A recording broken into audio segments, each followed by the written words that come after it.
நம்முடைய வேத தியானத்திற்கு நாம் கடந்து போவோம். பரிசுத்த ஆவியானவர் நம்மை நடத்தட்டும். நம்முடைய இறைவன் நம்மோடு கூட பேசுகிறவர். இன்றைக்கு தியானத்திற்காக 19ஆம் அதிகாரம், லூக்கா எழுதின சுவிசேஷ புஸ்தகம் 19ஆம் அதிகாரம்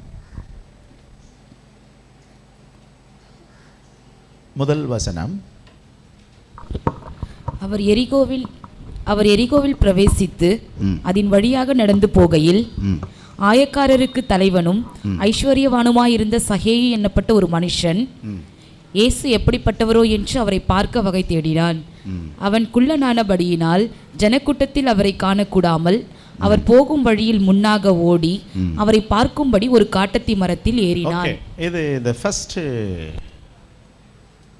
19ஆம் அதிகாரத்தில் ஃபர்ஸ்ட் சம்பவம் சகேயு பற்றி. இந்த அதிகாரத்தில் மொத்தம் 48 வசனம் இருக்கிறதா என் பைபிள் சொல்லுது. 48 வசனம் தானே? வேறு கார்கிலோ 49 இருக்கா? இல்லை. கிறிஸ்தவர்களுக்கு இந்த மாதம் ஒரு ஸ்பெஷலான மாதம், அப்படி தானே? ஆமாம், அது தபசு காலம் என்று சொல்வார்கள்.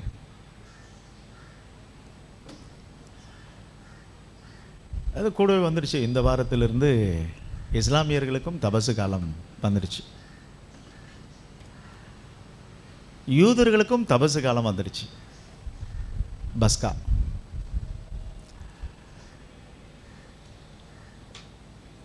ஒருவரை பற்றி சொல்வதற்கு 4 புஸ்தகங்கள் தேவைப்படுது. யாரை பற்றி? இயேசு கிறிஸ்துவை பற்றி 4 புஸ்தகம் தேவைப்படுது. மத்தேயு, மார்க்கு, லூக்கா, யோவான். ஏன் இப்படி 4 பேர் தேவைப்பட்டார்கள் என்பதனுடைய வரலாறை படிக்கணுன்னால் ஆன்லைனில் சேர்ந்துக்குங்க. உங்கள் வீட்டிலேருந்தே படிச்சுக்கலாம். நல்லா இருக்கும், சுவாரஸ்யமாக இருக்கும்.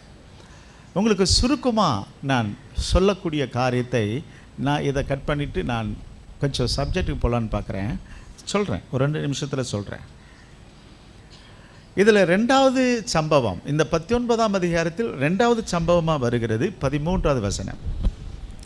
புறப்படும் போது ஒரு மனிதன் 11வது வசனத்திலிருந்து கூட படிக்கலாம். அவர்கள் இவைகளை கேட்டுக்கொண்டிருக்கையில் அவர் எருசலேமுக்கு சமீபித்திருந்தபடியினாலும் தேவனுடைய ராஜ்யம் சீக்கிரமாய் வெளிப்படும் என்று அவர்கள் நினைத்தபடியினாலும், தேவனுடைய ராஜ்யம் சீக்கிரம் வரும் என்று நினைத்து கொண்டிருந்த அந்த சமயத்தில் அவர் ஒரு ஓமையை சொன்னார். ஒரு பேரபிள். இயேசு கிறிஸ்து வாயில நிறைய ஓமைகளை சொல்வார். கதை சொல்லி பிரசங்கிப்பது.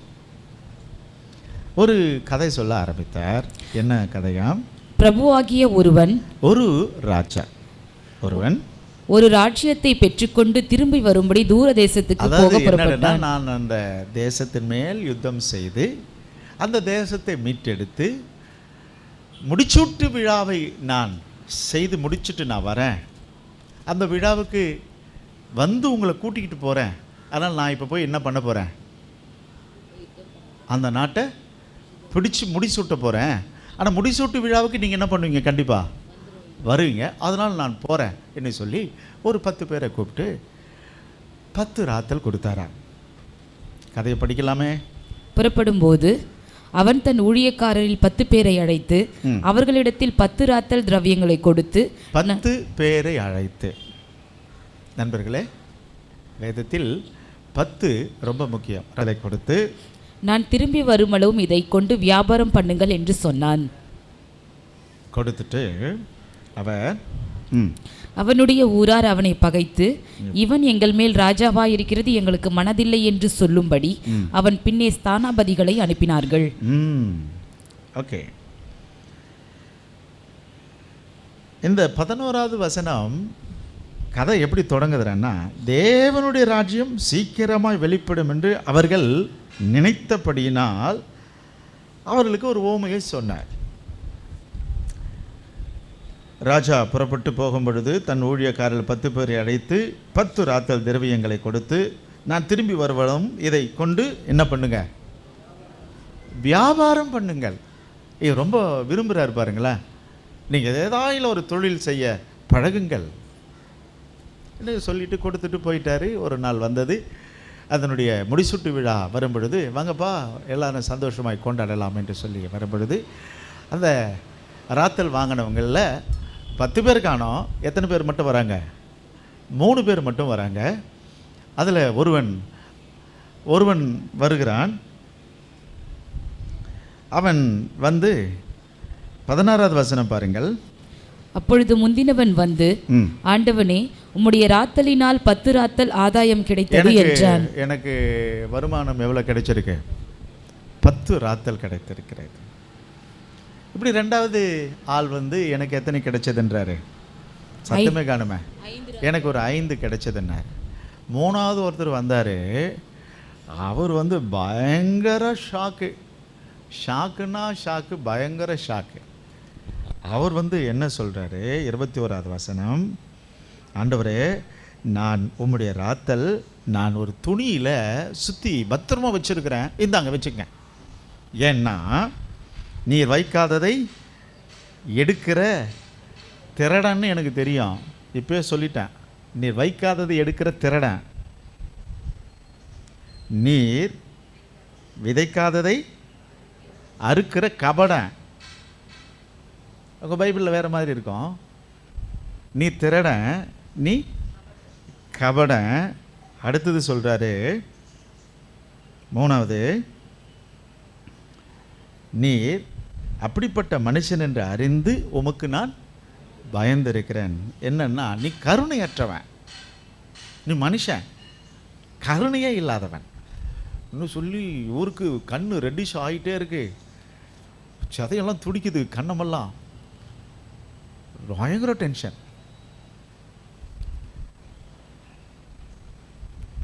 அதுக்கப்புறம் அவனை கொண்டு வந்து கடைசியில் நீங்கள் 27வது வசனம் படிச்சீங்கன்னா, தங்கள் மேல் ராஜாவாகிறது மனதில்லாத இருந்தவனாகிய என்னுடைய சத்துருக்கள் இங்கே கொண்டு வந்து எனக்கு முன்பாக இவனை வெட்டி போடுங்கள் என்ற ஒரு வேதனையான சூழ்நிலையை நாம் இங்கே பார்க்குறோம்.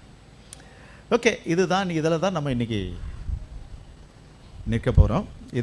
இதை முடிச்சிட்ட உடனே அடுத்த சம்பவம் வரும். அவர் சீஷரோடு கூட எருசலேம் போவார்.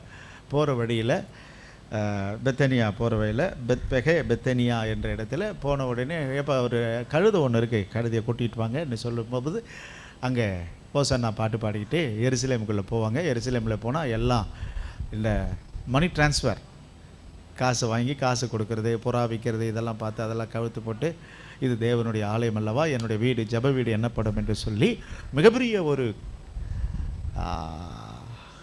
எழுச்சி, மிகப்பெரிய ஒரு உணர்வுபூர்வமான சம்பவத்தோடு இந்த அதிகாரம் முடியுது. மொத்தம் எத்தனை சம்பவம் இருக்கு? சகையோ, ராத்தல் ஓமை, கழுதையின் மேல் ஏறி சவாரி செய்த இயேசு கிறிஸ்து, 4வது தேவாலயத்திற்கு போய் தேவ ஆலயத்தின் பலகையெல்லாம் கவிழ்த்து போட்டு அங்கே வியாபாரம் செய்தவர்களை வெளியே விரட்டினார். இப்படி முடியுது. உங்களுக்கு சிந்தனைக்காக இப்போ நான் வெளியே வரேன். இந்த சம்பவத்தை விட்டு வெளியே வரலாம். என்ன அமைதியாக இருக்கீங்க? வெளியே வரலாமா? சத்தமே காணுமே. ஆன்லைனில் இருக்கிற உங்களுக்கு நான் வெளியே வரேன். மத்தேயு இயேசு கிறிஸ்துவை ராஜாவாக காட்டுவதற்கு யூதர்களுக்கு எழுதுகிறார். மத்தேயு யாருக்கு எழுதினாரு? யூதர்களுக்கு இயேசுவை என்னன்னு காட்டுறாருங்க? ராஜாவாக காட்டுறார். மார்க்கு ரோமர்களுக்கு எழுதுகிறாரு. அவர் அடிமையின் வேலையால் கடுமையாய் வேலை செய்யக்கூடிய மனுஷனாக காட்டுறார். யாருக்கு எழுதுறாரு மார்க்கு? ரோமர்களுக்கு எழுதுறார். லூக்கா அவருடைய நண்பராக தேயப்பலவுக்கு கிரேக்கன், அவன் ஃப்ரெண்டு எந்த ஊர்? கிரேக்கன். கிரேக்கர்களுக்கு அவர் எழுதுகிறார் இயேசு கிறிஸ்து மனுஷகுமாரன் என்று எழுதுகிறார். யோவான் எழுதுகிறார் யூதர்களுக்கு தான், யூத வம்சத்தை சார்ந்த தேவ மனுஷர்களுக்கு எழுதுகிறார், தேவ பிள்ளைகளுக்கு எழுதுகிறார். அவர் தேவகுமாரன், அவர் தேவன், அவர் தேவ சாயலான தேவ மனுஷன் என்று எழுதுகிறார். 4 சுவிசேஷத்தில் ஒருவரை பற்றி 4 வெவ்வேறு பாடங்கள். அந்த பாடங்களை நான் இப்போ விளக்க முடியாது, அதுக்கு நேரமும் இல்லை. அதுக்கு தான் உங்கள் வீட்டிலேருந்து ஆன்லைனில் படிக்கலான்னு சொன்னேன். படிக்கலாம். ஆஃப்லைனில் படிக்கணுன்னா செவ்வாய்க்கிழமை வியாழக்கிழமை ஈவினிங் 6:30 பைபிள் காலேஜை மறுபடியும் இந்த வருஷம் புதிய மாணவர்கள் சேர்க்கை தொடங்கிடுச்சு. நீங்கள் உங்களுடைய பெயரை பதிவு செய்து கொள்ளலாம். இன்றைக்கு கூட பதிவு செய்யலாம். கிளாஸ் எப்போ ஓப்பன் ஆகுதுன்னு சொல்லுவோம். இன்னும் ஓப்பன் ஆகாது, அது மே மாதம் கழித்து தான் ஓப்பன் ஆகும். பெயர் ரெஜிஸ்டர் பண்ணிக்கலாம் நீங்கள். ஓகே, இப்போது ஒரு ரகசியத்தை சொல்லிட்டேன். 4 சுவிசேஷம் 4 நாடுகளுக்கு இயேசுவை 4 விதமாக காட்டுறாங்க. உங்களுக்கு எத்தனை பேருக்கு புரியுதுன்றது எனக்கு புரியலை. புரியாதவர்கள் ரொம்ப வேதனை. இயேசு கிறிஸ்து தன்னுடைய வாயை திறந்து எங்கே ஆகிலும் எனக்கு பக்த காமக்கோடிகளை உருவாக்குன்னு சொல்லவே இல்லை. யாரை உருவாக்குனாரு? சீஷர்களை உருவாக்குன்னு சொன்னார். ஆனால் நாம் எப்படி உருவாகிறோம்? புரியல. பக்தர்களாக உருவாகிறீங்க. பக்தர்களால் எந்த பயணமும் கிடையாது. நீங்கள் வருவீங்க, சாமி கும்பிடுங்க, போடிடுவீங்க. ஆனால் இறைவன் இயேசு அப்படி அல்ல. நீங்கள் ஒவ்வொருவரும் சீஷர்களாக மாற வேண்டும். என்னை பற்றி உங்களுக்கு தெரியும், உங்களை பற்றி உலகம் புரிந்து கொள்ளும். நீங்கள் ஒவ்வொருவரும் எப்படி ஆகணுன்றாரு? சீஷர்களாக மாறணும். இதுதான் சரியான கிறிஸ்தவம். பக்தர்கள் கிறிஸ்தவர்கள் அல்ல, சீஷர்களே கிறிஸ்தவர்கள். ஓகே, இயேசு கிறிஸ்துவுக்கு அவருடைய வருகை மொத்தம் 3 விதமாக இருக்குது. அவர் இரட்சகராக பிறந்துட்டார் 2000 வருஷங்களுக்கு முன்பதாக. அவர் பிறப்பு நற்செய்தி அல்ல, அவர் இறப்பு தான் நற்செய்தி. ஏன்னா அதில் தான் மனிதர்களுடைய பாவமும் சாபமும் போகிறது. வந்தவர் திரும்ப அவர் உலகத்தையும் மாமிசத்தையும் சாத்தானையும் என்ன பண்ணாருங்க? ஜெயித்தார். மரணத்தையும் பாதாளத்தையும் பிசாசையும் 3 என்ன பண்ணாருங்க? ஜெயித்தார். ஜெயித்துட்டு போய் இப்போ எங்கே இருக்கிறாருங்க? அவரு பிதாவின் வலது பாரிசத்தில். 1 பேதுரு 1:22 வாசிக்கலாமே.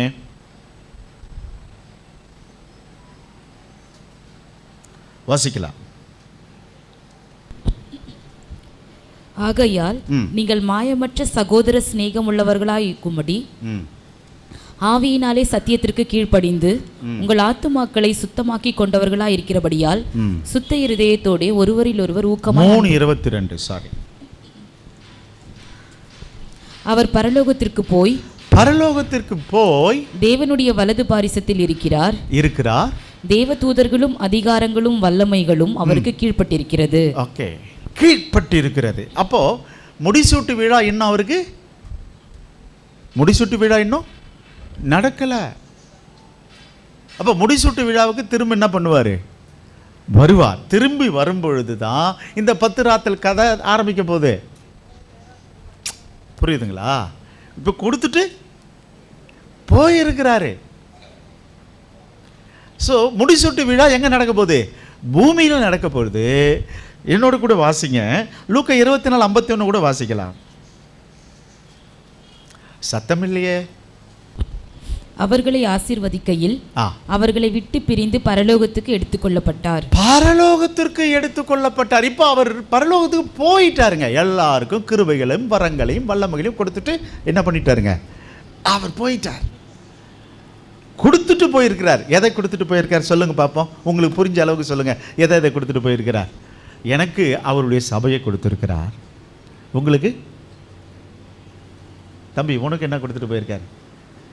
சாம்சன் பாஸ்டரோடு சேர்ந்து பாடு. தம்பி ஜான் உனக்கு என்ன கொடுத்துட்டு போயிருக்கார்? ஆடியோ சிஸ்டத்தை பார். உனக்கு என்ன கொடுத்துட்டு போயிருக்காரு? வீடியோவை கொடுத்துட்டு போயிருக்காரு. தம்பி உனக்கு என்ன கொடுத்துட்டு போயிருக்காரு தெரியுமா? அவர் தான் கொடுத்தாருன்னு தெரியாது. எங்கள் அப்பா தான் கிட்டார் வாங்கி கொடுத்தாரு. தம்பி உனக்கு என்ன கொடுத்தாரு? தம்பி உனக்கு என்ன? தங்கச்சி உனக்கு என்ன? ஐயா உனக்கு என்ன? அண்ணன் உனக்கு என்ன? கொடுத்தவர் அவர். அது எந்த மனுஷனும் பிடுங்கவே முடியாது என்பதை ஞாபகம் வச்சுக்கிங்க. இது நான் அடுத்த 2வது நிலைக்கே போயிட்டேன். முதல் நிலை என்ன? எனக்கு பாவ மன்னிப்பை கொடுத்தா, எனக்கு ரட்சிப்பை கொடுத்தா, எனக்கு ஒரு சபையை கொடுத்தா, எனக்கு அவருடைய பரிசுத்த ஆவியை கொடுத்தா, எனக்கு அவருடைய வல்லமையை கொடுத்திருக்கிறார், எனக்கு அவருடைய வேத வசனத்தை கொடுத்திருக்கிறார். ஏதோ பாஸ்டருக்கு அந்த புல்பிட்டை துடைக்கும் வேலையை கர்த்தர் கொடுத்திருக்கிறார், தண்ணி வைக்கும் வேலையை கொடுத்திருக்கிறார், ஒயர் துடைக்க வேலையை கொடுத்திருக்கிறார். ஏதோ ஒன்று எனக்கு அவரால் கொடுக்கப்பட்டது.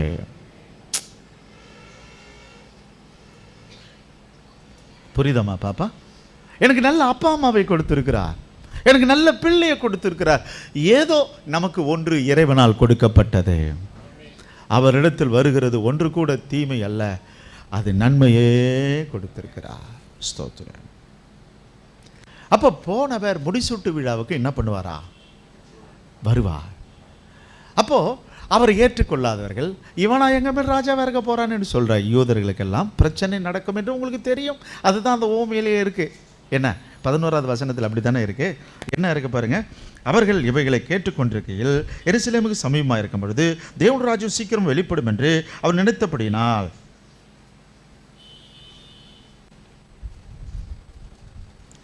பிரபுவாகிய ஒருவன் ராஜ்யத்தினுடைய பெற்றுக்கொண்டு திரும்பி வரும்படி தூரதேசத்துக்கு போக புறப்பட்டான். புறப்படும் பொழுது அவன் தன் ஊழியக்காரர்கள் 10 பேரை அழைத்து 14வது வசனம் பாருங்களேன்.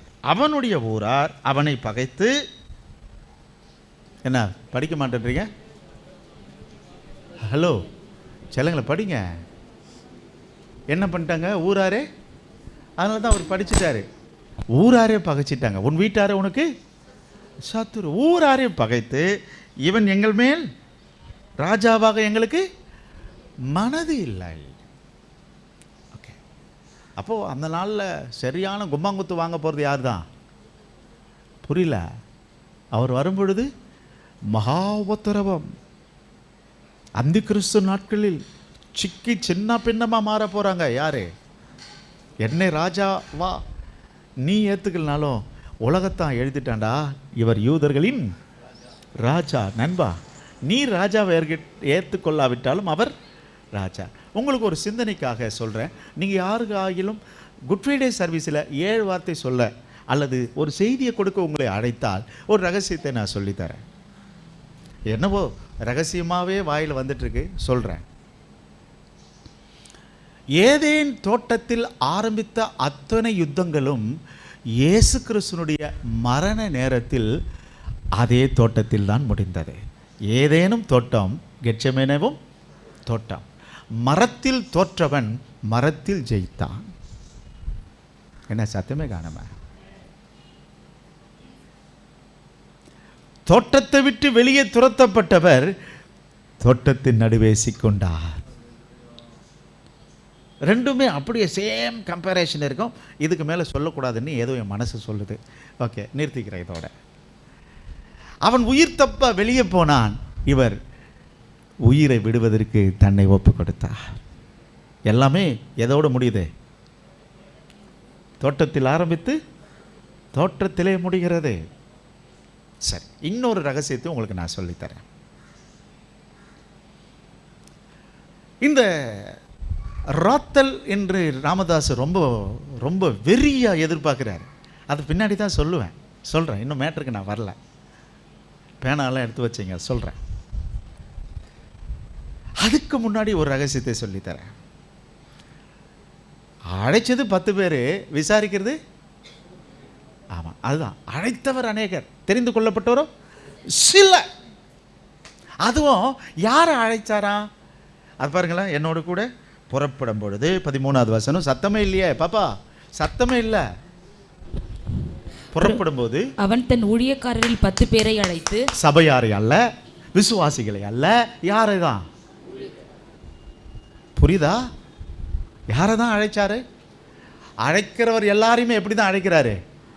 இவன் என் ஊழியக்காரனா ஆகிடுவான், இந்த சாம்சன் ஆக்கிடுவார், இந்த தேவக்கிருபா ஆக்கிடுவா, மைக்கே விட மாட்டேன்றாலே நிச்சயமாக ஆக்கிடுவா, அவருடைய வார்த்தை உருவாக்கும். எப்படியோ எல்லாரும் என்னதான் ஊழியர்கள். நீங்கள் விரும்பினாலும் விரும்பாவிட்டால் அவர் பார்வை எப்படி தான் இருக்கு? தன் ஊழியக்காரர்களை அழைத்து, தம்பி தங்கச்சி ஞாபகம் இருக்கட்டும், உங்களுடைய கண்கள் விழிப்படையட்டும், எத்தனை பேர்? 3 பேர். இங்கே பாருங்களேன், முதல் கூட்டம் யார் தெரியுமா? நோவா நாட்களில் உள்ள மக்கள். அவர்கள் யோனோக்கு, யோனோவா, இப்படி சில பரிசுத்தவான்கள் அங்கே இருக்கிறாங்க. அவங்க தான் தன்னுடைய பலனை அப்படியே நேரடியாக திருப்பி கொடுத்துட்டாங்களாம். அவங்க தான் 10 ராத்தலாக கொடுத்தவங்க. இந்த செகண்டு யாருன்னா ஆபிரகாமின் நாட்களுக்கு பிறகு வந்த முற்பிதாக்கள், எபிரேயர்கள். இவங்க எத்தனை கொடுத்தாங்களா?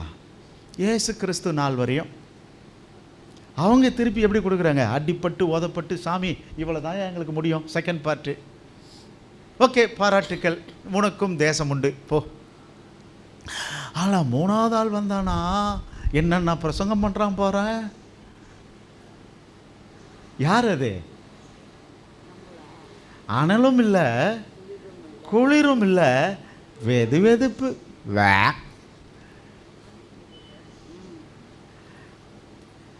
காலையில் நான் வேகமாக பால் வாங்கினேன்னு சொல்லி கடைக்கு வந்துட்டு இருந்தேன். திடீர்னு சொல்லி குப்பை தொட்டியெல்லாம் இருந்தது. அதை பார்த்தோன்னே ஏதோ ஒரு சிந்தனையில் வாந்தி வந்தால் எப்படி இருக்கும் என்று தான் நினச்சிங்க. வாந்தி வந்துடுமா நினச்சி உடனே நாக்கெல்லாம் எச்ச ஊற ஆரம்பிச்சிடுச்சு. அடைச்சே ஏசுவி நாமத்தில் போகணுன்னே உள்ளே போயிடுச்சு. அப்போ தான் யோசிக்கிறேன், அப்பா உணர்வுக்கு இவ்வளோ பெரிய சக்தியா இயேசுவே. இதெல்லாம் காலையில் 6 மணிக்கு நடக்குது. நண்பர்களே, 3வது ஆளுக்கு வேதனை சொல்ல முடியாத வேதனை.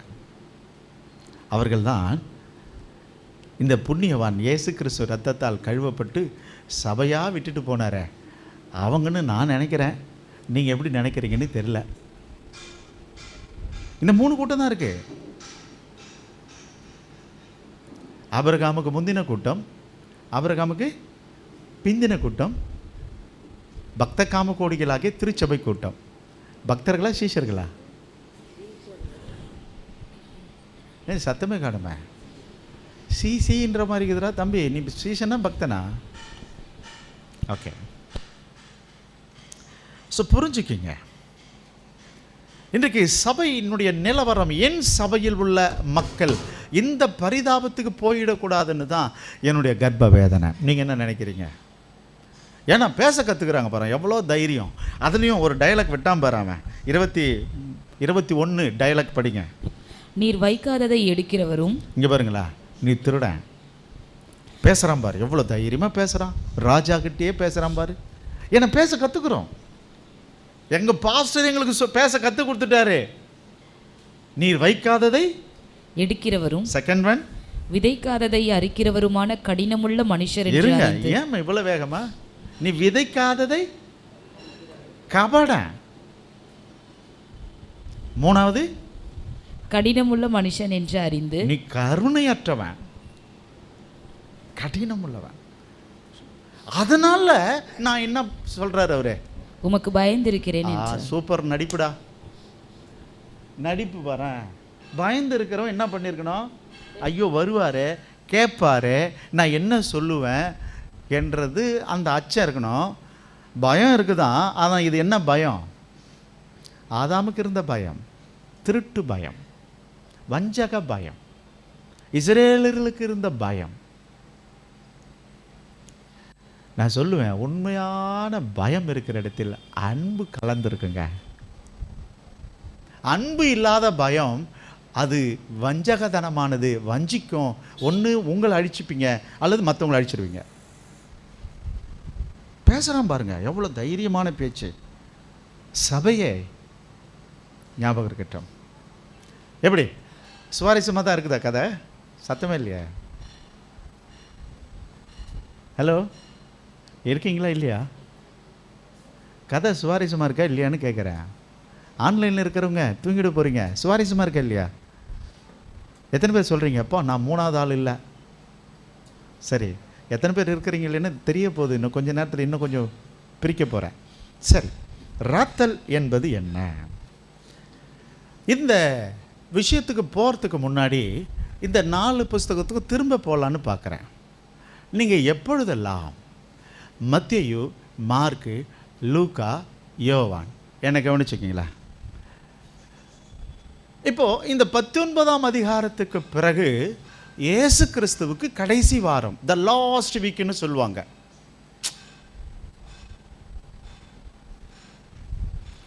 இருபத்தி 25ஆம் தேதியிலிருந்து நமக்கு இந்த தவக்காலத்துக்கு என்ன வீக்கு?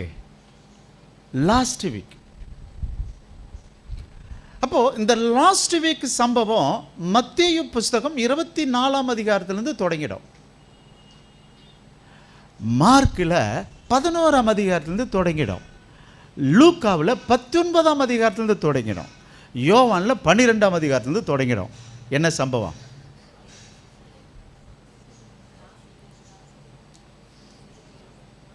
ரொம்ப ஸ்பீடு பாஸ்டர், நீங்கள் ரொம்ப அநியாயம் சொல்கிறியா?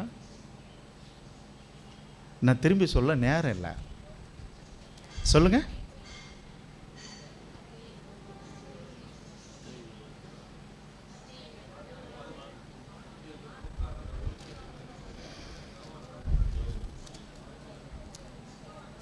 நீங்கள் மறுபடியும் யூடியூபை ரிப்பீட் பண்ணீங்க. கர்த்தர் உங்களை ஆசீர்வதிப்பேன்.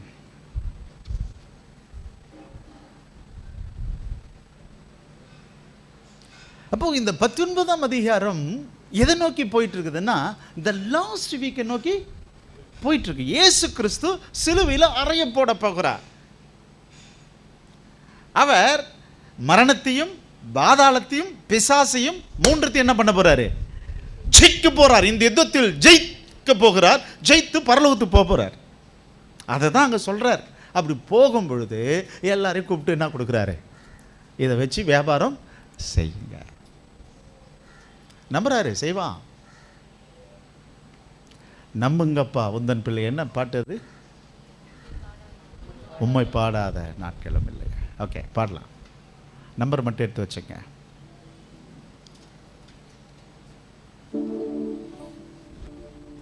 இப்போ நான் சொல்கிறதெல்லாம் நீங்கள் படித்தது தான். ஆனால் நான் சொல்கிறது,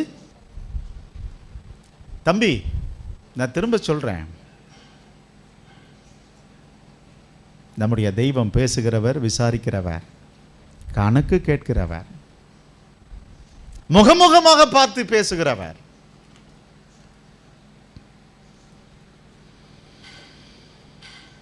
இவர் ராஜா. ஓகே, இப்போ ஒரு ராத்தல் என்பது பணம் தான். அதாவது மினாஸ் என்று சொல்லுவாங்க. ஆமாம், 1 மினா என்று சொன்னால் 1 மினா கணக்கெல்லாம் வேணாம். கிட்டத்தட்ட அந்த 10 ராத்தல் ஒரு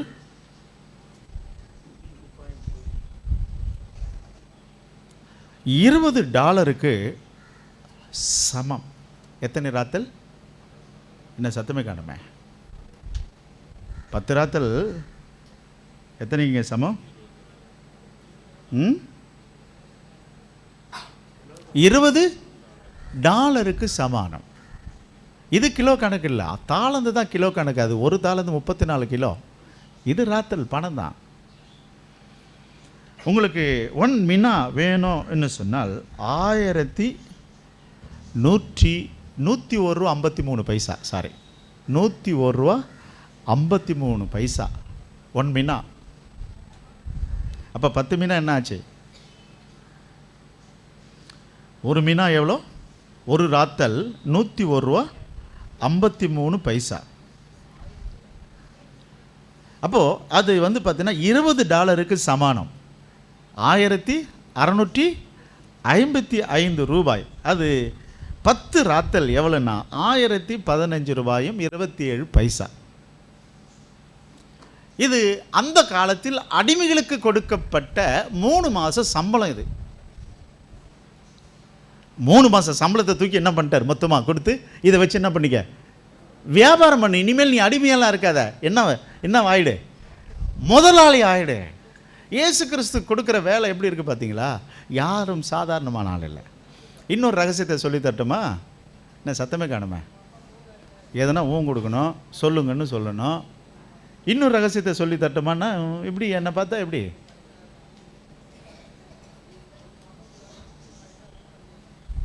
அவர் பார்வையில் எல்லாரும் ஒரே ஊழியக்காரன் தான். எல்லாரும் ஊழியக்காரன் தான். புரியுதா? இங்கே பாருங்க, 13வது வசனம். தன் ஊழியக்காரரில் 10 பேரை அழைத்து, நீ பெரியவன், நீ சின்னவன்னு கொடுத்தாரா? நண்பா கொடுத்தாரா? ஹலோ, பெரிய ஊழியக்காரன் சின்ன ஊழியக்காரர் இல்லைங்க. அனுபவத்தில் மூத்தவர், அனுபவத்தில் இளையவர், அவ்வளோதான். இதில் இவருக்கு 10 சபை இருக்குது, அதனால் இவர் பெரிய ஊழியக்காரர் அப்படியெல்லாம் கிடையாது. இவருக்கு கிருபை வரங்கள் நிறைய இருக்குது, அதெல்லாம் கிடையாது. எல்லாரும் அவர் பார்வையில் ஒரே சமந்தான், ஒரே கூலி தான். புரிஞ்சுக்கிங்க. ஆனால் அனுபவம் தான் நம்ம பெரியவர்களும் சின்னவர்கள் ஆக்குது, அவ்வளோதான். உங்கள் அனுபவம் தான் உங்களை உயர்த்தும் அல்லது தாழ்த்தும்.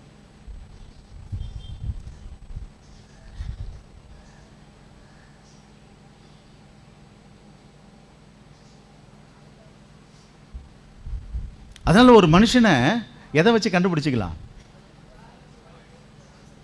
பாய வச்சா? வாயா? ஓ, ஸோ ஒரு மனுஷனை பேச வச்சுட்டு அவங்களோடு பழகலாம். பேச்சு வச்சே கண்டுபிடிச்சாலும் இவங்களோட பழகலாமா? பழகக்கூடாது. ஸோ ஒரு மனுஷனை பேச வச்சு என்ன பண்ணிக்கலாம்?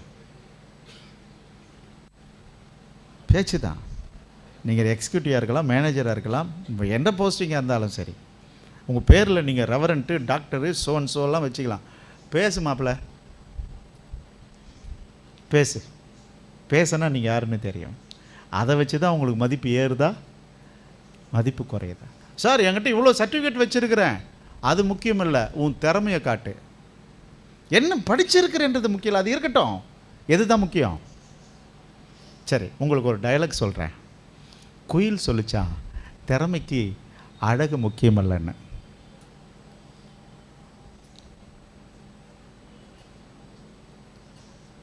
பூக்கள் சொல்லிச்சான், எத்தனை காலம் வாழ்கிறோம் என்பது முக்கியமல்ல, எப்படி வாழ்கிறோம் என்பது தான் முக்கியமா, இல்லையா? நேற்று பூத்து இன்னைக்கு நாங்கள் கொட்டிடும். என் ஸ்மெல் எப்படி இருந்துச்சு? மல்லிப்பூ சொல்லும். கனகாம்பரம் சொல்லும். என் கலர் எப்படி இருந்துச்சு? டிசம்பர் சொல்லும். என் கலரே டிஃப்ரெண்ட் இல்லை. சங்குப்பூ சொல்லும். நண்பா, எவ்வளவு நாள் வாழ்கிறோம் என்பதல்ல. 3வது கடல் அலை சொல்லுச்சு, எங்களை தடுக்க எத்தனை அலைகள் வந்தாலும் நாங்கள் தடைகளை தகர்த்து கரை சேர்வோம். என்ன இப்படி வேடிக்கை பார்க்குறீங்கன்னா? வெளியில் இருக்கிறவங்க கை தட்டுறாங்க.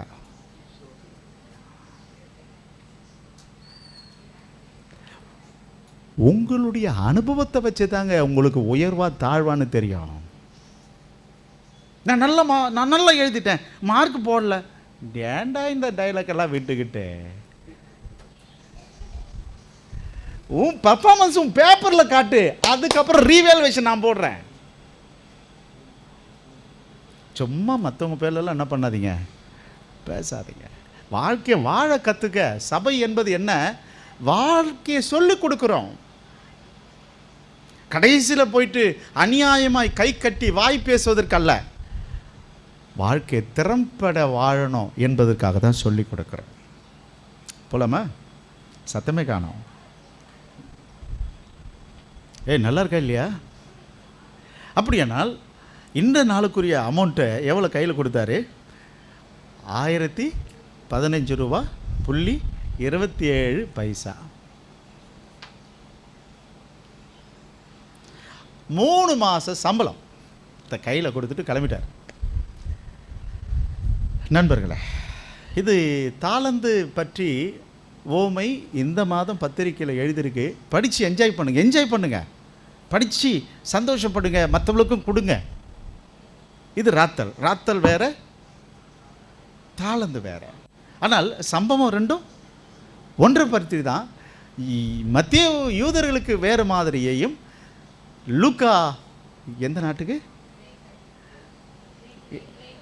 கிரேக்கர்களுக்கு இவர் வேறு மாதிரி அவங்க லாங்குவேஜில் அவங்க எழுதுகிறாங்க. அவ்வளோதான். நண்பர்களே, ஒன்றை நாம் புரிந்து கொள்வோம். நம்முடைய ஆண்டவராகிய தேவன் எப்படிப்பட்டவர், யார் என்பதை விளங்க பண்ணக்கூடியவர். ஆனால் இயேசு கிறிஸ்து யார் என்பதை அன்றைக்கு அவர்களால் புரிஞ்சு கொள்ள முடியலை என்பதுதான் இந்த ஓமையினுடைய ஒரு கட்ட வெளிப்பாடு. ஒரு கட்ட வெளிப்பாடு என்ன? அவரை புரிஞ்சிக்கல. என்ன புரிஞ்சிக்கல? நீங்கள் பார்த்தீங்கன்னா வாசித்து பாருங்க, 1-8 வரை. 8வது வசனம் பாருங்க. சகேயு நின்று கர்த்தரை நோக்கி, ஆண்டவரே, இங்க பாருங்களேன், கர்த்தரை நோக்கி என்ன டைட்டில் கொடுத்தான்? ஆண்டவரே நிட்டான்.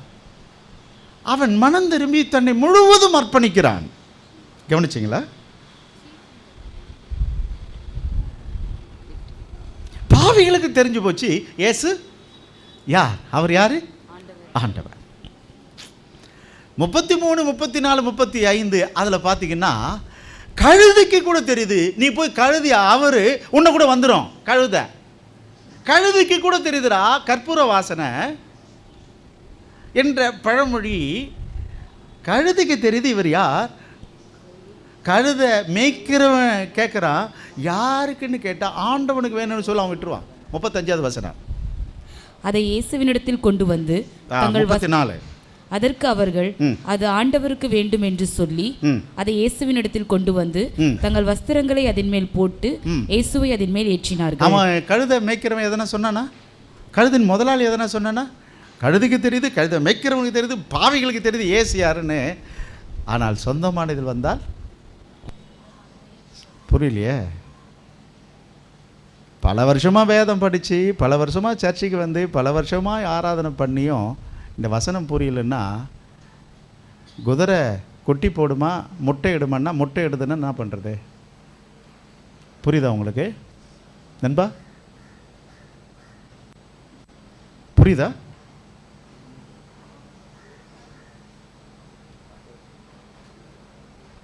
புரியுதுங்களா?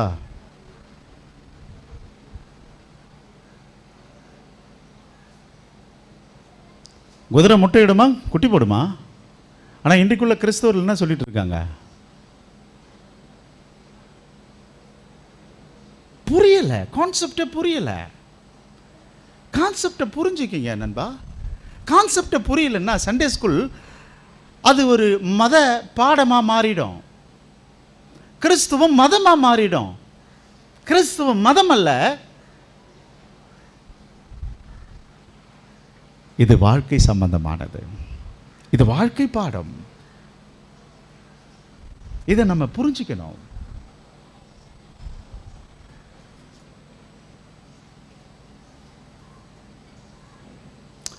அப்போ இதை நாம் சரியான முறையில் புரிந்து கொள்ளாவிட்டால் நம்முடைய விசுவாசம் தோற்று போவது உறுதி. விசுவாசத்தில் உறுதி ரொம்ப அவசியம். நான் பெற்றுக்கொண்டது என்ன? அப்போ இந்த சம்பவத்தில் 3 பேருக்கு இயேசு யாருன்னு தெரிஞ்சு போச்சு. ஆனால் இந்த வாங்கின 3 பேருக்கு 2 பேருக்கு புரிஞ்சு போச்சு, ஒரு ஆளுக்கு புரியலை.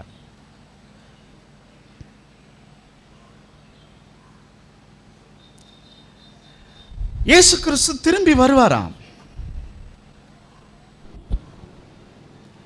தானியேலின் புஸ்தகம்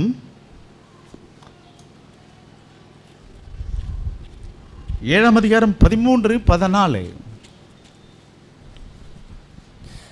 ராதரிசனங்களிலே நான் பார்த்து கொண்டிருக்கையில் இதோ மனுஷகுமாரனுடைய சாயலான ஒருவர் என்ன குமாரன்? சாயல். இங்க பாருங்க, இப்ப அவருடைய சாயல் வேற. மனுஷகுமாரனுக்கு சாயலான ஒருவர் வானத்து மேகங்களுடனே வந்தார். அவர் நீண்ட ஆயுசுள்ளவர். என்ன ஆயுசுள்ளவர் சொல்லுங்க தம்பி. அவனுக்கு எப்படி தெரிஞ்சதுன்னு தெரியல, அவருக்கு ஆயுசு பெருசுன்னு சொல்லி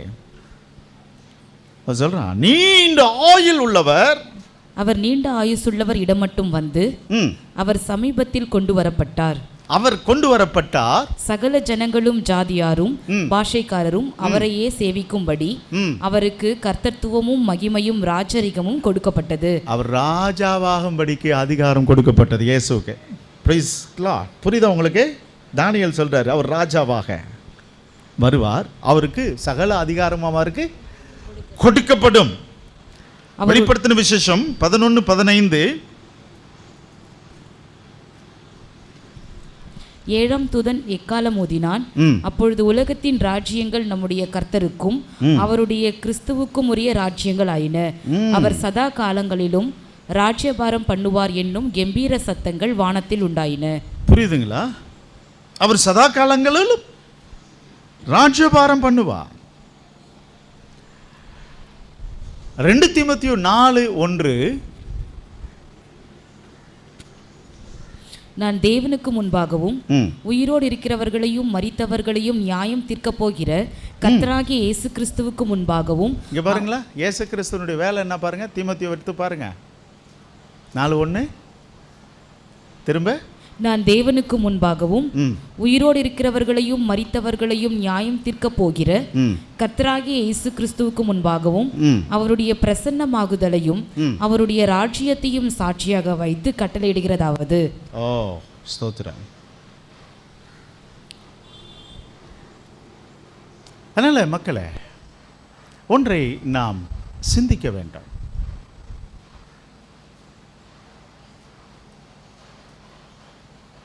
அவருக்கு அனுபவம் எப்படி இருக்கு பாருங்களா,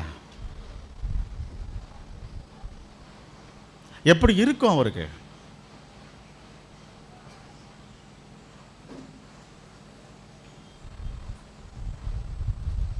ஒரு ராஜா, அவர் எதுக்காக இந்த உலகத்துக்கு வந்தார்?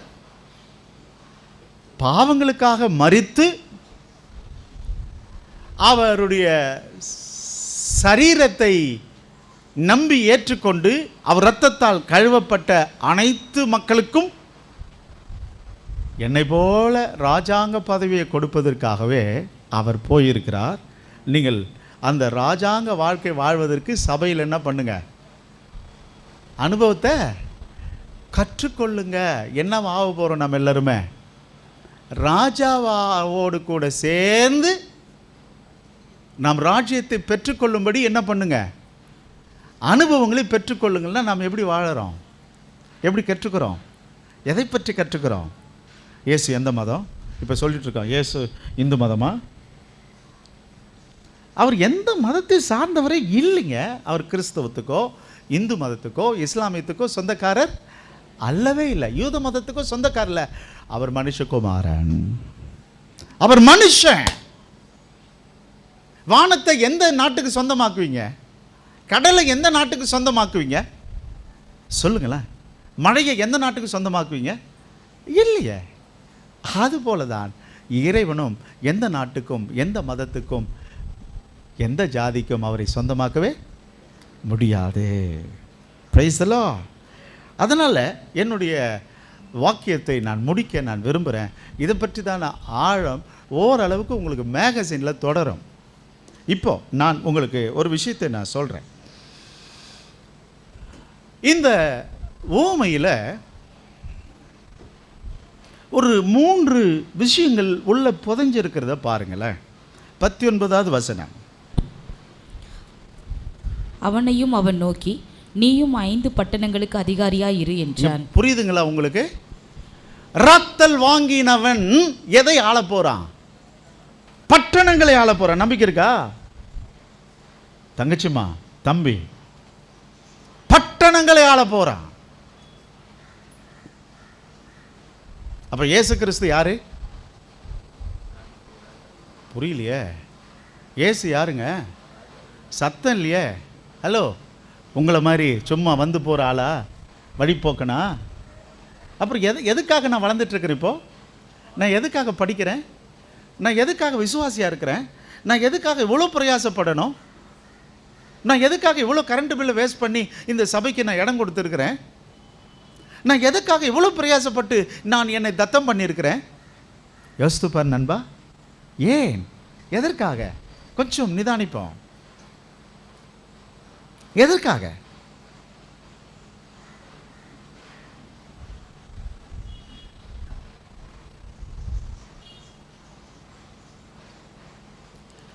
மிகப்பெரிய ஒரு நம்பிக்கை உண்டு. நான் அவர் கற்றுக் கொடுத்த பாடங்கள். வியாபாரம் பண்ணுன்னு தான் சொன்னார். என்ன வியாபாரம் பண்ண போறன்றதெல்லாம் அவர் சொல்லலை. அப்போ எனக்கு கொடுத்த விசுவாசம், எனக்கு கொடுத்த திருச்சபை, எனக்கு கொடுத்த விசுவாசிகள், எனக்கு கொடுத்த ஊழியத்தை நான் என்ன பண்ணி ஆகணும்? அதை டெவலப் பண்ணி ஆகணும். டெவலப் பண்ணாவிட்டால் உங்கள் பேச்சை மட்டும் டெவலப் பண்ணிக்கிறது தான். அப்போ த ஃபர்ஸ்ட் யாருன்னா ஜெயம் கொள்ளுகிறவர்கள். அந்த மகாராஜாவிலிருந்து நீங்கள் முடிசூட்டு விழாவை சேர்ந்து கொண்டாட போகிறது யார்? அவங்க என்ன சத்தம் இல்லையா? ஜெயம் கொள்ளுகிறவர். அவர் சும்மாலாம் சொல்ல மாட்டாருங்க. தம்பி இதை ஊழியத்து பண்ணியா, பிரசங்கம் பண்ணியா, ஹவுஸ் விசிட் பண்ணியா, வீட்டு கூட்டம் பண்ணியா. உங்களை மாதிரி அவர் ஆஃப் கிடையாது. அவர் நிறைவானவர். அவர் கொடுத்துட்டு அவர் வேலையை பார்க்கிட்டார். வாங்கணும், நம்ம தான் என்ன பண்ணி ஆகணும். அதை பைபிள் காலேஜ் படித்தேன், என்ன பண்ணேன், நான் என்ன பண்ணிகிட்ருக்கிறேன், அந்த நோட்ஸ் எல்லாம் வச்சு நான் என்ன பண்ணுறேன்?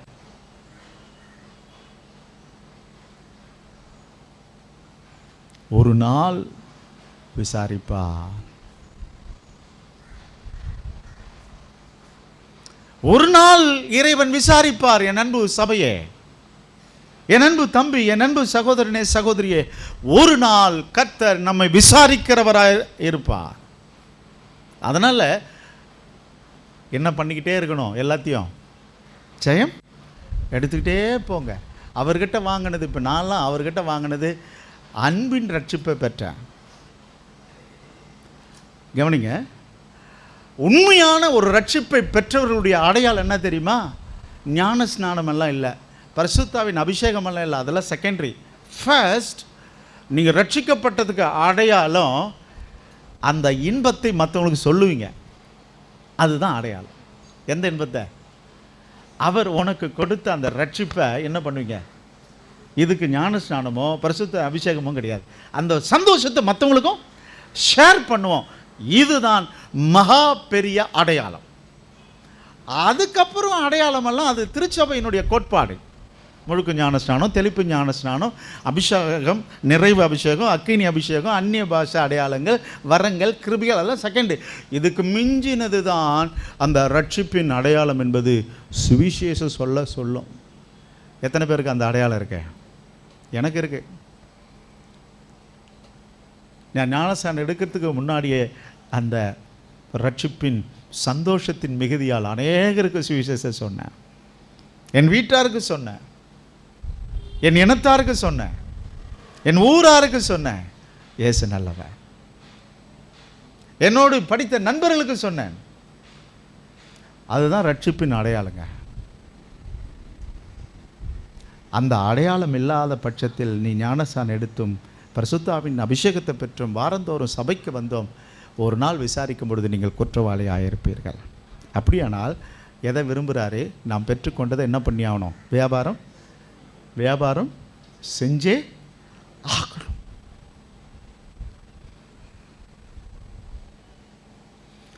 அங்கே ரெண்டாவது ஒரு கூட்டத்தை நான் பார்க்குறேன். 25வது வசனம்.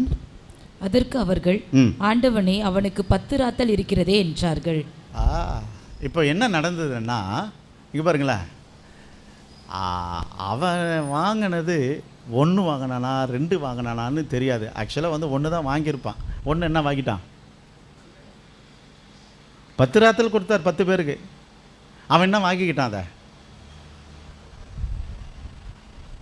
என்ன வாங்கிட்டான்? வாசித்து பாருங்க.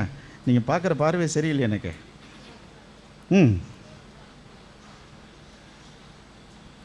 வாசிக்கலாமே.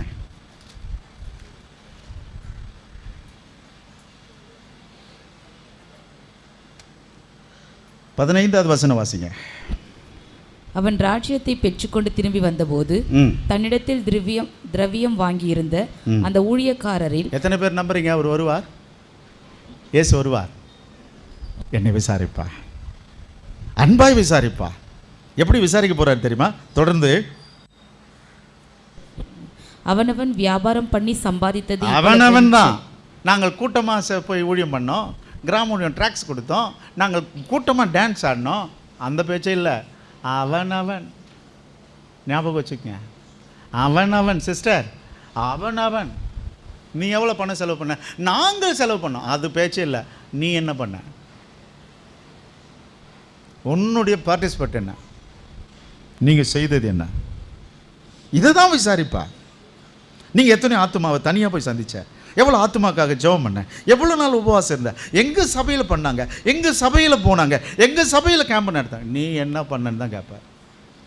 அவனவன் வியாபாரம் பண்ணி சம்பாதித்தது இவ்வளவென்று அறியும்படி அவர்களை தன்னிடத்தில் அழைத்து வர சொன்னான். அப்பொழுது முந்தினவன் வந்து, ஆண்டவனே, உம்முடைய ராத்தலினால் 10 ராத்தல் ஆதாயம் எனக்கு கிடைத்தது.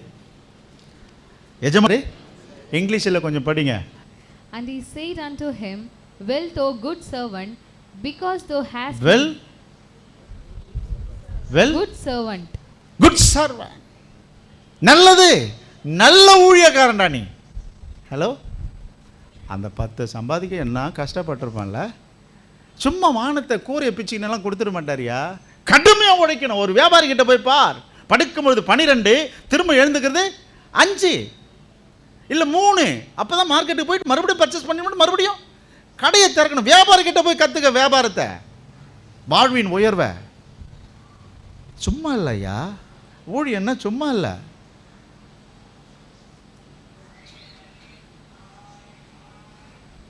பல புஸ்தகங்களை ஆராயணும், பல மணி நேரம் முழங்காலில் நிற்கணும், பல கிலோமீட்டர். ஏன் காரு? சொகுசாக போகிறதுக்கா? வேகமாக போய் ஊழியத்தை செய்யணும், அதுக்கு தான் காரு. சும்மா சொகுசா ஸ்டைல் காட்டுறதுக்கு இல்லை, மாட்டுவீங்க. உனக்கு கொடுத்தது எல்லாமே உனக்கென்று சொன்னாலும் அதை ஒரு நாள் திருப்பி கொடுக்கணும். எத்தனை வீடு, எத்தனை பைக்கு, எத்தனை சிஸ்டம், எத்தனை சர்டிஃபிகேட், அதெல்லாம் அவருடையது. இந்த உலகத்தில் உன்னுடையது என்று சொல்வதற்கு ஒன்றுமில்லை, எல்லாம் அவர் கொடுத்தது. எத்தனை பேர் சொல்லுவீங்க, காட்ஸ் கிரேஸ் பிரதர் ஒரு 2 கோடியில் வீடு வாங்கியிருக்கேன் பிரதர், காட்ஸ் கிரேஸ் பிரதர் ஒரு 1.5 கோடியில் கார் வாங்கியிருக்கிறேன் ஆடி பிரதர், காட்ஸ் கிரேஸ் பிரதர் ஒரு 5000 ஒரு டோலக் வாங்கியிருக்கிறேன். அது உளுத்து போனாலும் அவர்கிட்ட புதுசாக வந்து சேரும். எத்தனை வருஷமானாலும் பரவாயில்ல. கதை ரொம்ப அழகாக சொல்கிறாரு, விசாரிப்ப. வெல்டன். திரும்ப படிமா பாப்பா. Well, the good servant, because they shall be faithful in a very little, have the authority. கொஞ்சத்துல உண்மையா இருந்தடா. இப்போ எல்லாம் நம்ம எப்படி இருக்கிறோம்? இது என்ன வாழ்க்கை? நிறைவா? இல்லை. கொஞ்ச நாள் குடும்பம், கொஞ்ச நாள் வாலிபம், கொஞ்ச நாள் அப்பா அம்மா, கொஞ்ச நாள் கணவன் மனைவி, எல்லாமே கொஞ்ச நாள் தான். கொஞ்சம் இதில் எப்படி இருக்கணுமா சொல்லுங்களேன். ஹலோ, அப்பா அம்மா பிள்ளைகளுக்கு உண்மையா, கணவன் மனைவி உண்மையா, பிள்ளைகள் பெற்றாருக்கு உண்மையா? எத்தனை நாள் வாழ்க்கை? புரியலைங்க, புரியல. கொஞ்ச நாளுங்க, அதை சகிக்கவே முடியல. சும்மா சும்மா சும்மா சும்மா. எப்போ? அந்த காலத்திலிருந்தே புருஷங்கிட்ட சண்டை போட்டுக்கின்னு அம்மா வீட்டுக்கு போனது, புள்ள பெற்று பேரம் பேத்தி எடுத்து இப்போவும் சொல்லுது, நான் எங்கே போயிடுவேன். நீ எவ்வளோ நாள் வாழ போகிற? அம்மா செத்துட்டு என் அக்கா வீடுக்குது, என் தங்கச்சி வீடுக்குது, என் அண்ணன் வீடுக்குது. எதை எங்கே கற்றுக்கிற இந்த அனுபவங்களை?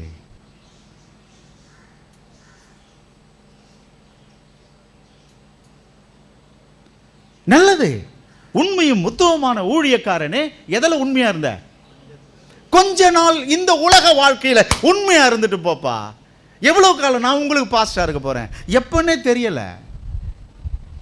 உண்மையாய் பிள்ளைகளுக்கும் மருமகளுக்கும் பேரம்பேத்திகளுக்கும், பேரம்பேத்திகள் பெற்றவர்களுக்கு எப்படி இருந்துட்டு போங்க. இந்த போஸ்டிங் எல்லாம் எவ்வளோ நாள் தான்? எனக்கு போஸ்டிங் எவ்வளோ நாள் தான்? இந்த ஆக்டிங் கொஞ்ச காலம் தான். எவ்வளோ காலம் நீ மனைவியாக இருக்க போகிற, எவ்வளோ காலம் புருஷனாக இருக்க போகிற, எவ்வளோ காலம் நீங்கள் குழந்தையாக இருக்க போகிறீங்க? இந்த ஆக்டிங்கில் எப்படி இருங்க சொல்லுங்களேன் ப்ளீஸ். பக்காவாக இருங்க. எப்போ வேணாலும் இந்த ஜீவன் நம்மளை விட்டு போவோம், சொல்ல முடியாது.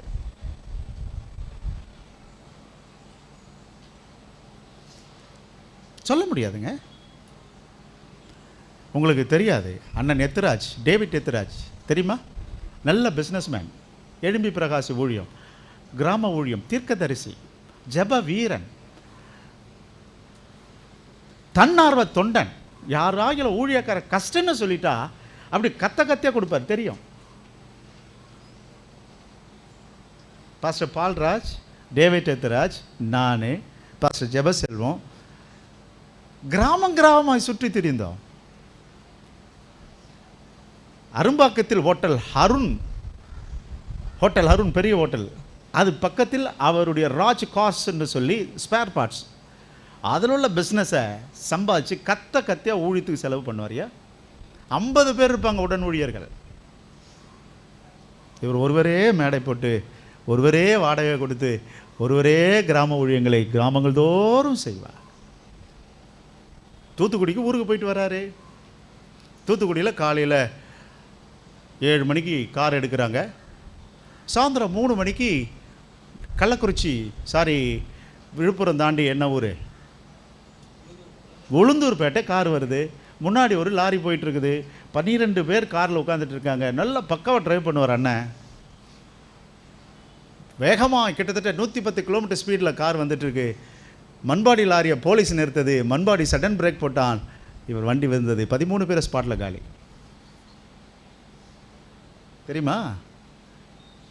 தெரியுமாங்க? நம்ம சாவோம் தெரியுமா? நான் கேள்விப்படும்போது பயங்கர ஆச்சரியம். எப்படி? ஐயோ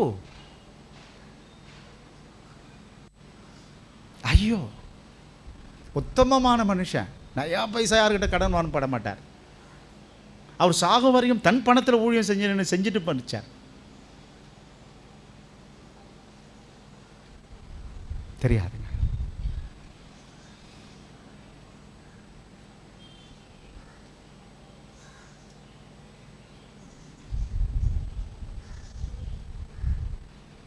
லண்டனில் பிரதர் பழனி அப்பன்னு ஒருத்தர் இருக்கார், ஒரு நண்பர், நல்ல சூப்பர் பிரசங்கியார், சாஃப்ட்வேர் இன்ஜினியராக இருக்கார் லண்டனில். அவர் வீக்கெண்டில் ஊழியத்துக்காக ஆஸ்திரேலியா போயிருக்கார். சொந்தக்கார பெண்ணு வந்திருக்கா ஊர்லேருந்து. அவங்க எஸ்கேஷன் போகிறாங்க. ஃப்ரைடே ஈவினிங் எஸ்கேஷன் போகிறாங்க, போயிட்டு வராங்க. மறுநாள் இன்னொரு இடத்துக்கு எஸ்கேஷன் போகிறாங்க. நெஞ்சு வலிக்குதுன்னாங்க, செத்துட்டாங்க. இவர் ஆஸ்திரேலியாவில் இருக்கிறார்.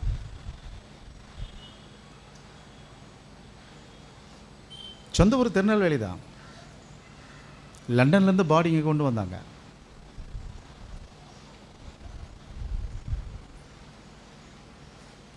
எப்படி இருங்க, கொஞ்சத்தில் எப்போ வேணுமானாலும் ஜெயம் உங்களை அழைக்கும். எப்போ வருதுன்னு தெரியாது. எங்கள் அம்மா காலையில் நல்லா தான் சாப்பிட்டாங்க, 11 மணிக்கு மூச்சு அடைக்குது, போச்சு. எப்போ யாருக்கு என்ன வரும்னு தெரியாது.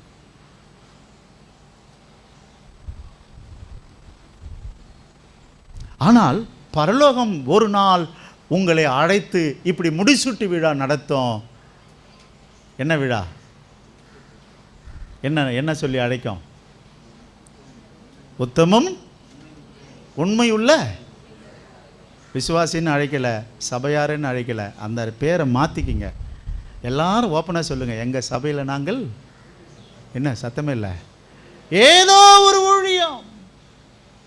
அது தரக்குறைவானதல்ல. என் அப்பா இயேசுவுக்கு நான் ஒரு ஊழியக்காரன். Praise the Lord. சிறு பிள்ளைகள் பெரியவர்கள் என அத்தனை பேரும் அவர் அழைப்பது என்ன சொல்றாரு பாருங்களேன். அப்பொழுது எஜமான் அவனை பார்த்து, நல்லது உத்தம எப்படி அழைக்கட்டும்? நம்ம படிங்க, இங்கிலீஷில் படிங்க. has been well the good servant because the அங்கே குட்னு இருக்கு, ரொம்ப சிம்பிளாக வச்சுன்னு இருக்கிறாங்க. தமிழில் கொஞ்சம் நல்லா டீப்பாக இருக்குது. என்ன ஊழியக்காரன்? பொய் சொல்லாமல், ஏமாத்தாமல், சோம்பேறித்தனப்படாமல், இந்த வரம் பாஸ்டர் சொல்லாமல், வராத போகிறது அப்படி இல்லை. என்ன பேர்? பாடுகளிலும் கஷ்டங்களிலும் அவமானங்களிலும் நிந்தைகளிலும் ஜெயங்கொண்ட மக்கள்.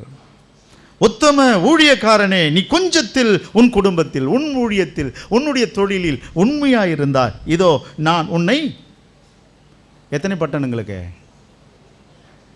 நம்பிக்கை இருக்கா? நீங்களாம் ஆளுவீங்கன்னு இந்த மூஞ்சா நீ கேட்காத. அதுதான் உன்னை பார்த்து அல்ல, உன்னை அழைத்தது நிமித்தம் கிருபை கொடுக்கிறா. அப்படியே இரண்டாம் ஊழியக்காரன் வந்து, ஆண்டவனே உம்முடைய ராத்திரியில் எனக்கு எத்தனை கிடைச்சது? 5 கிடைத்தது. அவனையும் அவனை பார்த்து, நீயும் 5 பட்டணங்களுக்கு அதிகாரி. பேர் ஒருவன் வந்தான். இப்போ 2வது ஆள் 25வது வசனத்தில் நான் பார்க்குறேன், நம்பாதவர்கள்.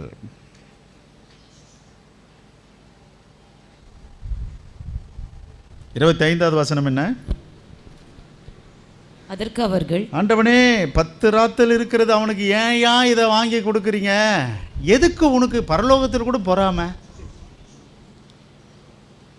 பரலோகத்தில் பொறாமப்படுறான் பாருங்க. முடிசூட்டு விழாவில் இங்கே அவனுக்கு கொடுத்தாரு பாருங்க. எவனுக்கு? திருடன், கபடன், நீ யார்? கருணை இல்லாதவன். அவனுக்குன்னு வச்சார்ல ஏரியாவை, அதை வாங்கி அவங்ககிட்ட கொடுத்துட்றாட்ட. அவனுக்குன்னு ஒரு ஏரியா இருக்குது தம்பி, இங்கே பாரு, உனக்கென்று ஒன்று இருக்கிறது, அதை ஒருவனும் எடுத்துக்கொள்ளாதபடி பற்றிக்கங்க. கதை நல்லவன். ஏமாந்துடாதீங்க. இந்த மாதிரி பிரசங்கமெல்லாம் கிடைக்காது, இந்த ரகசியமும் கிடைக்காது. ஊழியம் செய்கிற நண்பர்களே, ஒரு நாள் நாம் விசாரிக்கும் பொழுது நம்மிடத்தில் உள்ளதை இன்னொருத்தனுக்கு பிடுங்கி கொடுத்துடக்கூடாது. கர்த்தருக்கு ஸ்தோத்திரம்.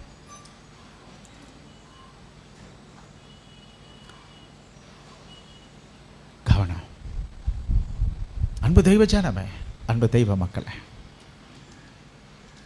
2வது ஒரு கூட்டம் நம்பாதவர்கள். 3வது ஒரு கூட்டம் இருக்கு. 27வது வசனம், அன்றியும் தங்கள் மேல் நான் ராஜாவாவதற்கு மனதில்லாதிருக்கிறவராகிய என்னுடைய சத்துருக்கள். அதாவது என்னன்னா, பேருக்கு நீர் கடவுள், பேருக்கு நாங்கள் விசுவாசிகள் என்று சொல்லுகிற ரட்சிப்பை வீணடிக்கும் விசுவாசிகளுக்கு பயங்கரமானது நடக்கும். வெட்டி போடுங்கள். ஹலோ, உங்களை நம்பி தான் கிருபை கொடுத்து வச்சிருக்காரு. உங்களை நம்பி தான் சபையை கொடுத்துருக்கிறார். உங்களை நம்பி தான் ரட்சிப்பை கொடுத்துருக்கிறார். இந்த ரட்சிப்பை ஏமாத்திராதீங்க. எத்தனை பேர் கிருபை வேணும்? நம்புகிறா. அந்த 27வது வசனம் பிற்பகுதி என்ன சொல்லுது? இங்கே கொண்டு வந்து எனக்கு முன்பாக வெட்டி போடுங்கள் என்று சொன்ன. நான் போட மாட்டேன், அவர் செய்ய மாட்டார். ஆனால் நியாய தீர்ப்பு பயங்கரமாக இருக்கும். நாகும் 1:2,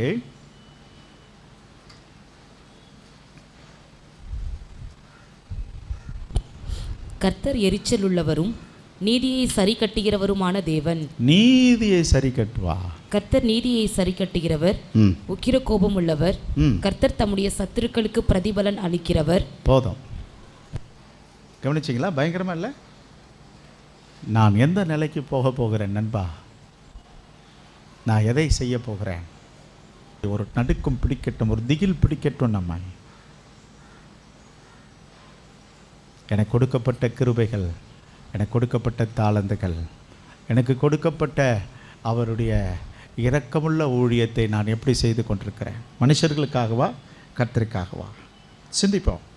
தொடர்ந்து அடுத்த வாரம் சந்திக்கலாம். கர்த்தர் உங்களை ஆசீர்வதிப்பார்.